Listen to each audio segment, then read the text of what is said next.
కాపు ఉద్యమ నేత ముద్రగడ పద్మనాభం ముఖ్యమంత్రి చంద్రబాబు నాయుడు తీరుపై అసంతృప్తి వ్యక్తం చేశారు.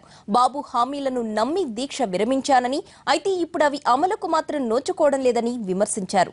మరోసారి ఉద్యమాన్ని తీవ్రతరం చేస్తామని హెచ్చరించారు. కాపులకు రిజర్వేషన్ల కోసం మరోసారి రోడ్డెక్కడానికి కూడా సిద్ధంగా ఉన్నానన్న ఆయన త్వరలోనే భవిష్యత్ కార్యాచరణ ప్రకటిస్తానన్నారు ముద్రగడ. మా సోదరులైతే రోజు వేలాది ఫోన్లు 13 జిల్లాల నుంచి ఫోన్ చేసి మోసపూరితమైన ఒప్పందం, మోసపూరితమైన హామీ మీరు అంగీకరించారు.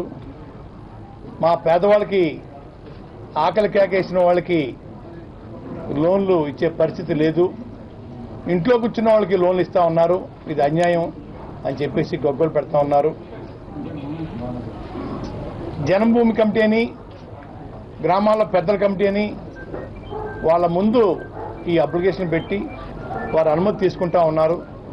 ఇంకా మమ్మల్ని హీనస్థితికి తీసుకుపోతా ఉంది ఈ పార్టీ, ఈ ప్రభుత్వం.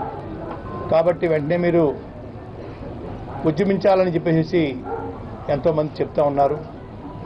సరే, 4-5 రోజుల్లో